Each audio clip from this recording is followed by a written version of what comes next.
Hello my friends and welcome, my name is Dennis and this is the latest update on Ukraine. Before we go to the military map, let me tell you about the Russian superb tank Armata T14 and why they don't use it in this war. Well, honestly, this tank is quite unique because it's made out of scratch. Mostly NATO countries tend to modernize their tanks. Recently, Abrams X was presented, which is the deep modernization of the classical Abrams tank. Now it's much lighter, it has automatic features and many more things, but basically it's still Abrams. But what we see here with Armata, that it doesn't look like a standard Russian T-72 or T-90 tank, and it should have been much better.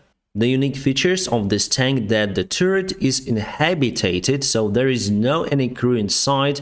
All of the 3 crew members are in a tank base over here, and they are in the separate heavy armored capsule. And yes, as for the most of the Soviet-made tanks, they have the automatic reloading system. Plus, Russia wanted to make the set of the armored vehicles and tanks using Armata platform. So as you can see, the base of those vehicles is the same Armata platform. They basically changed the top of it, the turret, and put some modules. And honestly, it's kind of smart approach on my view, because here you need to produce models, not unique units, and you can replace them depends on what vehicle you need. Also, it makes the production much cheaper, but not in Russia. Actually, this state-of-art tank failed from the very beginning, and in this video I'm gonna tell you why. So initially Russia decided to use the new concept engine for the tank. It should have been like in Abrams tank, so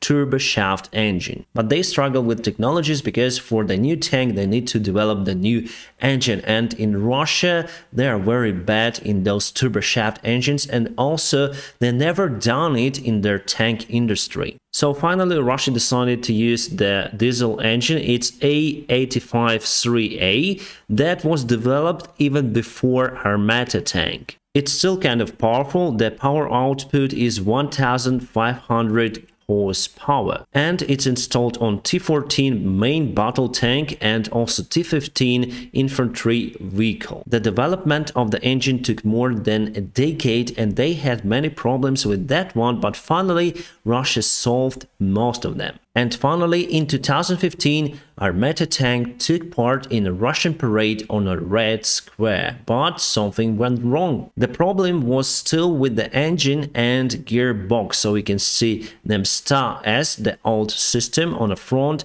and here is the Armata tank. Tankist is waving the red flag because something went wrong with the tank, and they put the tower there, but they couldn't move Armata tank because gearbox just crashed over there, and they had to load the tank on the platform. You see, it cannot do anything over there. Russia claimed that it was just a human factor and tankist accidentally pushed the wrong button and everything okay with the tank. But in that case I have some doubts, because if you accidentally push the button during the battle, your tank may just stuck. And from the leaked information to the open resources, we already know that they have the problem with the control of the power plant and also with the weaponry control. It was totally automated for this tank, but still, as you can see, quite buggy. One more thing that Russia wanted to put on that tank is 152mm cannon, but with the platform they had, it was too bulky, and they decided to stop on just 125mm cannon. And here on top you can see the aiming equipment, the component of which are produced in France by the Thales company. And guess what? Russia is in a sanction list, so bye-bye aiming equipment for Armata, together with tons of equipment for the automatic systems of this tank. That is why Russia produced just 30 units of those tanks. but they show them on parade. The cost of the tank was planned to be around $3.6 million per unit, but finally it became much more expensive. Actually more expensive than two German-made Leopard tanks. That's why Russian army decided to switch to the modernized version of the Soviet-made T-72 tank, the T-90. But still, in Ukrainian war, Russia uses mostly T-72 tanks. It's their main tank. One more bad thing for Armata, that it's too big and can't be spotted from the long distance. And still, those tanks do not have the reliable protection from javelins or NLAWs. And still, this vehicle is very new. It has its own disadvantages. Those are great. Obviously has its own advantages, but it's hard to say how this tank will behave on the front lines. It was tested in Syria, however. Totally, Russia sent 3 of the Armata tanks to Syria and they used them on the front lines, but the front lines in Syria is not as in Ukraine. Basically, Russia fights against rebels in Syria, and those rebels still have TOVs, anti-tank systems and missiles. So according to the information leaked to the press, Russia lost 1 Armata tank completely. So I guess it's the main reason why we don't see this Russian tank fighting in Ukraine. They're just afraid to lose all of those on the front lines, because if they lost the one in Syria with a rebel fighting, imagine fighting against real tanks, real javelins and NLAWs and many other stuff. So obviously they do afraid of the reputation of the Armata tank, and that reputation mostly was built by the Russian propaganda. Also, during the tests in Syria, some of the critical problems were discovered in the tank construction. The most critical ones are with automatic fire control system, with the engine control, and also with the missile detection system. And that is why still this tank is not in a serious production, but Russian army got some of the occasional units. It's been promised by the Russian company Rostec, who is responsible for design of this tank, that those tanks would be in Russian army by 2017, and now it's 2022, the end of the year. So now they promise 40 of those tanks to be delivered to the Russian army in 2023. But instead of concentrating and solving the real tanks problem, they start to develop the unmanned Armata tank. And they really made the unmanned unit, and still that requires the operator to communicate with the automatic control system. So basically they just waste the money from the military fund. From what I see, that Armata is just a big black hole for the Russian budget, and most of the funds were not spent on the tank for sure. Looking at the Russian military command, those guys have castles everywhere, and in Russia obviously they spend money for themselves, which is great for Ukrainian side. And Russian generals, actually, with the corruption they have in Russia, played a great role in this war. And I think that they are responsible for the current Russian losses. So they don't care about the modern day weaponry. For them, it's better to send many Russian men to die in Ukraine on the old Soviet T-72 tanks, rather than to build something new that really can save lives of the Russian soldiers. And with the current sanctions applied on Russia, my friends, I may say 100% that this tank is dead. It will never go to the serial production without the Western-made equipment. Russia simply cannot produce the highly sophisticated electronics for their tanks. That is why basically they use old, even T-62 tanks made in 60s. Alright, I hope that my speech about Armata tank was interesting for you. Now let's go to the recent news and events. For example, here is Irkutsk, Russian Federation, and they have the huge fire in the oil storage. Strangely, there are lots of the fires in the Russian Federation recently. Maybe they mobilized all of the firemen to fight on the front lines and they don't have anyone to eliminate the fire, maybe like that. Good news for Germany, it opens the floating gas terminal on the North Sea port and able to take the gas from different countries by sea,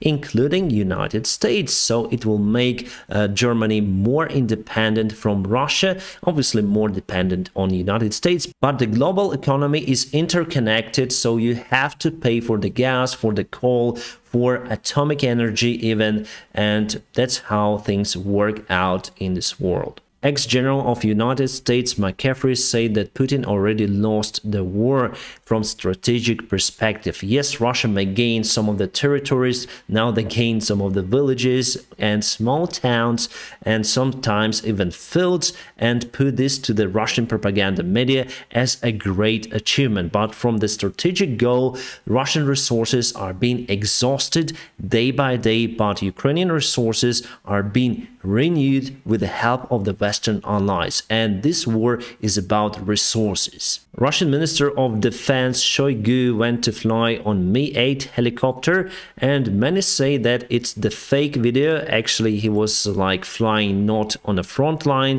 and currently is in Russian Federation. He's very serious looking, and then this guy looks through the window. You see outside they fly very low. Yes, obviously it's for the helicopter protection, but I bet they will never fly like that in case the Minister of Defense would be on board, because it's too dangerous for his life. And here again, the exposure tells that something really out there. Maybe this was filmed from the different helicopter. I bet, my friends, that Shoigu haven't visited the front lines. He's too scared of it, and basically this is montage. But definitely something is there. There are a couple of the shots that showing that they were flying somewhere, but not on the front lines. The process of delivering the Patriot air defense systems is on their way. President Zelensky today said that he's personally responsible for that, and he speaks with Biden directly on that thing. The Institute of the War Researchers say that Russia has no opportunity to stop the potential Ukrainian counterattack, and they expect that Ukraine will go on a counterattack very soon, and I personally also expect that in January. Also, they say that it's very unlikely that Russia and Ukraine would agree on ceasefire deal for the next few months. Brimstone 2 rockets were delivered to Ukraine by United Kingdom, and those can be used from the airplanes as well as from the ground platforms. The range, however, is different. From the airplane, it's much longer. Right, guys, for today we don't have the tactical map updates, but we have the deep state map that shows the development of the situation every day. So for today, the 18th of December, late evening for me, the situation in Bakhmut changed a little, not in favor of Ukraine, unfortunately. So before, Russia was far from this park, not far but close, and now they entered the park with their forces. It's kind of tiny achievement, and still they are not in the residential area. If we go from Bakhmut to the south to Marinka over here, Russia also advanced a little. Now they took the central part of the village where the main buildings are. So still the main buildings, the fighting is ongoing for them. There are no any more buildings because Russia completely destroyed everything and now moved with their forces and tanks reaching this village. And now they show in their propaganda media that they took Marinka village after long fighting for several months. And from the information we obtained this evening from many of the resources, that there is the fighting for this part of the land on the other part of the Dnieper River. This is very important, since if we take this part, we may open the access to Mykolaiv ports, and that is how Ukraine may increase the grain supplies, not just from Odessa ports, but using Mykolaiv ports through the river of Yuzhny Bug and through this short channel. Now we cannot use it because Russia controls this territory. And I guess you already know the news that Argentina won the Football World Cup. Soccer, you may say, if you live in United States, but we call it football. And about Messi, He's a great player, and I think he deserves to be the World Cup champion.